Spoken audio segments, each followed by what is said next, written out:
Out in the open panel right now, Clarence Page with his mic on, yes, Tara Wall, Rachel Maddow. So Clarence, should this be mandatory made mandatory by state government? What troubles me is making it mandatory before the public is adequately educated, because I saw what happened with Roe versus Wade, which I personally support as a decision, but I saw the backlash, which we're still feeling politically across the country, because it was imposed on the country. It's a very personal thing. Whenever government gets into something as personal as, say, 12-year-olds, like my 12-year-old niece, mandating that she's got to get a shot that many people think is connected to sexual promiscuity. I don't think it is, but because so many people think that, we obviously need a lot of public educating out there. So it troubles me to do it too quickly. Public education, there is this strong view that you're promoting promiscuity.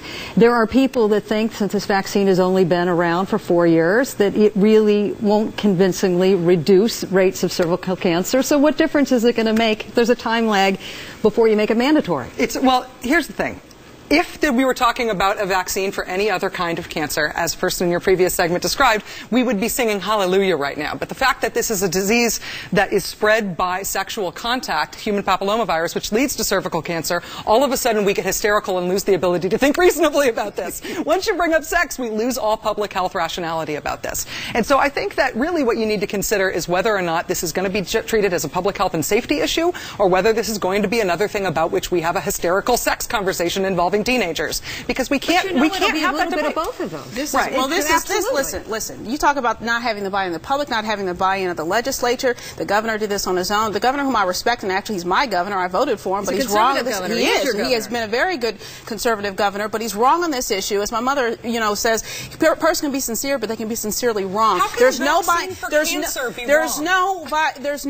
was no parental. You're usurping parental rights. You're usurping the legislature. Make it an opt-in as opposed to an opt-out. There is an opt-out provision, of course, but why not make it an opt-in as opposed to an opt-out? Would you do that for measles? And would you do that for rubella? Would you do that for polio?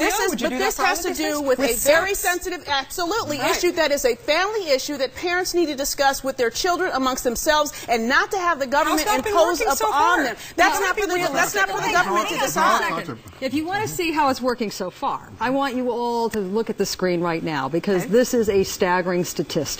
This is the incidence of HPV hitting young kids in this 14 to 19-year-old age group. We know that about a third of kids that are 13 to 16 are sexually active. So do you think parents have their heads in the sand? Of course, yes, parents have their heads in the sand about sex and drugs. We know that. But there's also the question about parents who want to take responsibility for their kids, should they be entitled to have opt-out or opt-in choices? I think that's really what's at issue here. You talk about rubella and several other contagious diseases, which you can catch without having sex. I mean, there is a reason to want to control a contagion that travels in the air and to mandate that. When you're talking about something that is more personal, well, look at the figures. It's endemic. If you're a teenager having sex, basically you're going to get HPV. Right. Just to play devil's advocate, which I'm very good at. If you're not having sex, there are plenty of teenagers out there who have had discussions with their parents, who choose to remain abstinent or virgins until they're married. But you know what the manufacturers, hang on one second, the manufacturers of vaccines say that's a good thing, because they said that the vaccine is more effective